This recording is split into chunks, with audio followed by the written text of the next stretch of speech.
Eu sou uma pessoa que gosto muito de biografias. Eu, quando era jovenzinho, quando eu me converti, eu li a biografia de todos os avivalistas que eu pudesse saber.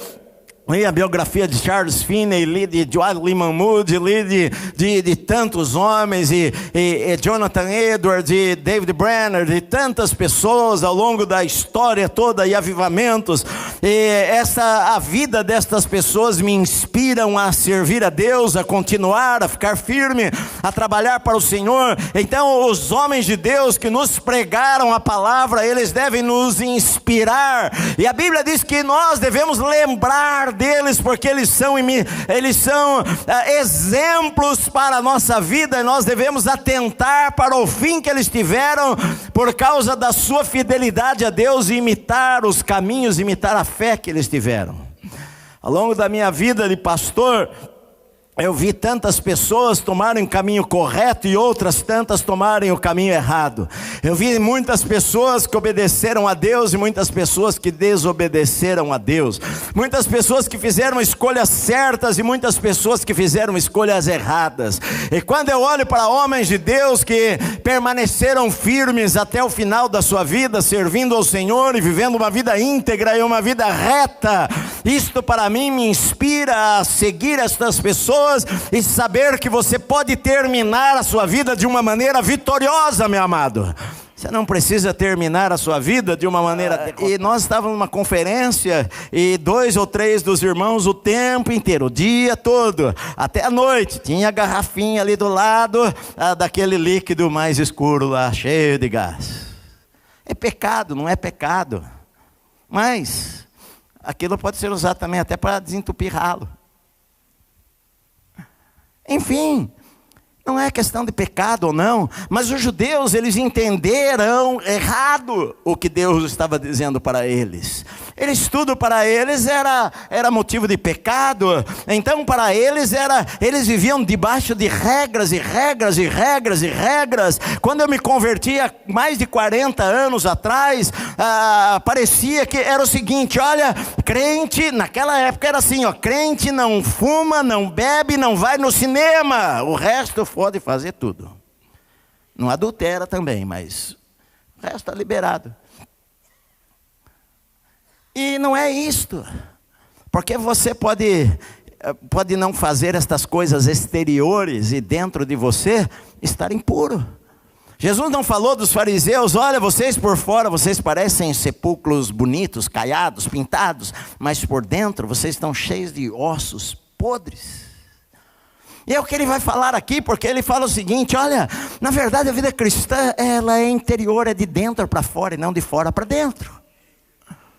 Não adianta eu querer reformar você por fora e você estar com teu coração longe de Deus. Não adianta isto. Não adianta eu julgar uma pessoa pelas roupas dela, ou porque ela tem o braço cheio de tatuagem, ou porque ele é isto ou aquilo, e às vezes a pessoa, ela peca, ela olha o exterior das pessoas, mas Deus vê o coração da pessoa. E a nossa vida com Deus, ela tem que vir de dentro para fora, meu amado. Dentro para fora. Uma moça vai se vestir adequadamente se dentro do coração dela, ela entender, ela está cheia com o Espírito Santo, ela vai pôr às vezes alguma roupa e ela não vai olhar no espelho e não vai se sentir bem com aquilo. Isso aqui vai defraudar alguém. Essa saia aqui está curta. Aí veio uma chargenzinha aí, que 2 menininhas, uma perguntava assim para a outra: você ora antes de comer? E a outra respondeu: não, a minha mãe sabe cozinhar. A gente age antes de orar. Às vezes a gente age antes de orar. Uma coisa engraçada que aconteceu na minha vida, que às vezes eu conto e nós estávamos contando para os irmãos. Esses dias eu fui convidado fizeram uma homenagem na Câmara Municipal para o evangelista Luiz Esqueleiró, pelos seus 99 anos, um homem de Deus, ele pregou pelo mundo inteiro, ele pregou na Itália, Portugal, toda a América do Sul. Eu me lembro, eu e minha esposa, nós éramos recém-casados, empolgados, eu era pastor, e empolgado em querer fazer a obra de Deus, em pregar a palavra, e eu fui pregar numa igreja, ele estava lá sentado no auditório lá, e ele me ouviu pregar naquela época, ele veio falar comigo e falou: olha, eu queria convidar você para viajar comigo para Portugal. E me chamou para ir na casa dele. Ele era o Billy Graham brasileiro. E, na verdade, eu acredito que nenhum evangelista no Brasil pregou para mais gente do que ele, em cruzadas pelo mundo. E ele me chamou para a casa dele, eu e a minha esposa fomos lá assistir os vídeos, lá, videocassete. Ele passava as cruzadas no México, na Argentina, no Uruguai, na Bolívia, Guatemala, Venezuela, Honduras, Itália, Europa, Portugal, e com milhares de pessoas na África, 50 mil pessoas na África, e eu e a minha esposa ficamos empolgados, e ele falou para mim: Edson, você vai comigo para Portugal, e nós vamos armar uma tenda lá para 5 mil pessoas, e eu vou pregar lá, nós vamos pregar um mês lá, e depois eu vou para a África, e você fica em Portugal pregando, viajando com a tenda, e eu vou para a África. E eu fiquei muito empolgado, eu tinha 20 e poucos anos de idade, e nós ficamos empolgados, eu e minha esposa, nós pegamos todos os móveis da nossa casa, faqueiro, tudo, e doamos para todo mundo, demos para os parentes, demos para todo mundo, o sofá de casa, tudo, vamos embora. E depois nós fomos orar. E quanto mais eu orava, mais incomodado eu ficava. E quanto mais eu orava, parecia que não era aquilo que Deus queria. E eu fui falar com ele, e falei para ele, tremendo: pastor, na verdade, eu acho que Deus não quer que eu vá. Como assim? Não, acho que Deus quer que eu fique aqui no Brasil e pregue aqui. Poxa, Edson, mas eu estava contando com você.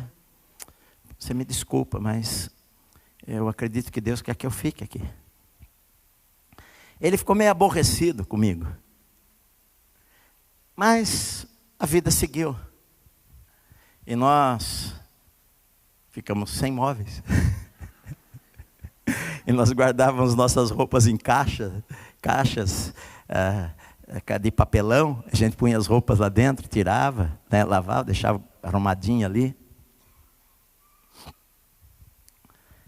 Porque eu entendi que não era aquilo que Deus queria. Deus tem um plano para mim e para você. Depois de muitos anos, eu encontrei em algum lugar, sei lá, 10, 15 anos depois, eu estava pregando na televisão na época não tinha Google, não tinha internet, não tinha telefone celular, não tinha meio de notícia, não tinha Facebook, não tinha nada disso. Os meios mais poderosos que tinham era a televisão e rádio. E nós estávamos pregando na televisão, pregando para muitas pessoas. E um dia eu encontrei com ele. E ele falou para mim: Edson, eu sempre assisto você. E eu sei que Deus não queria que você viajasse comigo, que Deus queria que você ficasse aqui no Brasil. Eu falei: que Deus tem um plano. E Ele está dizendo que o Senhor fortaleça a sua vida, que o Senhor te encoraje, que o Senhor te abençoe, para que você cumpra os propósitos de Deus para você, para que você chegue no final da sua vida e fale: eu combati o bom combate, eu completei a carreira, eu guardei a minha fé. Que você chegue no final da sua vida amando mais a Deus do que você ama hoje, meu amado. Que você chegue no final da sua vida falando: Senhor, eu fiz o que o Senhor me chamou para fazer, eu ofereci o melhor da minha vida para o Senhor. Na verdade, o meu trabalho que eu tinha, Senhor, eu fiz o melhor ali naquele lugar, não apenas para agradar aos homens, mas para agradar ao Senhor. Sabe por quê, meu amado? Porque não existe coisas santas para Deus. Para Deus, tudo onde o Senhor está e onde nós cristãos estamos é para ser santo. O seu trabalho é santo. aquela empresa que é dirigida por alguém que nem conhece a Deus, é um lugar santo. Ali é a vontade de Deus para a sua vida. Ali você é para ser luz do mundo e sal da terra. Ali é para você representar a Jesus naquele lugar, meu amado. Ali é o teu ministério, ali é o lugar da vontade de Deus para a sua vida. Então que o Senhor te fortaleça para você cumprir a vontade do Senhor para você, meu amado. E quando chegar o final da nossa vida, nós vamos ser gratos e vamos poder falar: olha, eu completei aquilo que Deus me chamou para fazer. Por isso que eu não tenho medo de morrer. Já tive medo de morrer antes de ser crente. Hoje eu não tenho medo de morrer. A minha única preocupação antes era com os meus filhos, porque eles eram pequenos. A gente sabe, você tem filho para criar, tudo isso daí, e você pensa nos seus filhos. Mas na verdade é uma preocupação desnecessária, porque Deus cuida melhor dos nossos filhos do que nós cuidamos dos nossos filhos. Deus cuida melhor. A gente sempre coloca um se. E se não der certo? E se isto? E se aquilo? E se aquilo? E se aquilo? A gente não sabe de nada. E não sabe o nosso amanhã. Hoje eu estava aqui no escritório da igreja, cedinho, antes do culto de manhã, e vi que um irmão nosso, o marido da Flor de Lis, o pastor, tomou 15 tiros lá no Rio de Janeiro e morreu na madrugada. Um irmão querido por todos. Não acredito que seja assalto. Ninguém mata com 15 tiros alguém em um assalto. Eles adotaram 50 e poucas crianças, 51 crianças nas favelas. Tiraram muita gente do tráfico.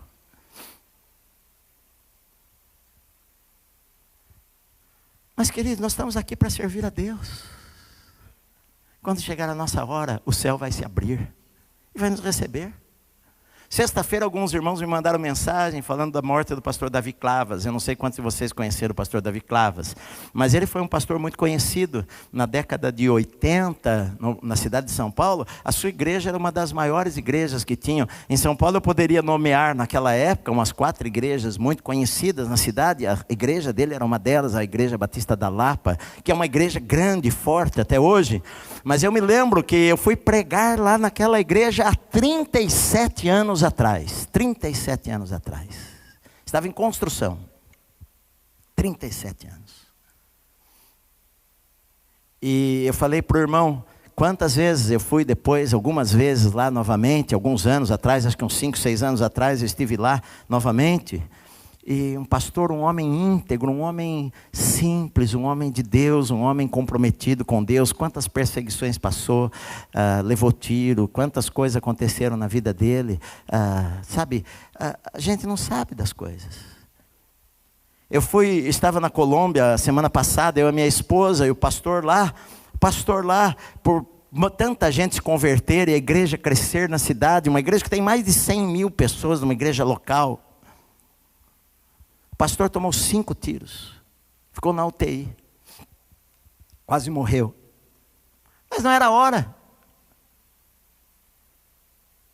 O pastor Júnior, uma vez, vocês se lembram, os mais antigos na igreja, estava numa reunião na casa dele, reunião familiar na casa de um juiz, inclusive, estava na casa de um juiz fazendo uma reunião, e entrou um ladrão lá na hora do culto caseiro deles, e com uma arma apontou para ele, e dá as coisas, e dá o relógio, e ele falou, em nome de Jesus, você não vai levar nada, e o ladrão na frente dele, deu um tiro no peito dele.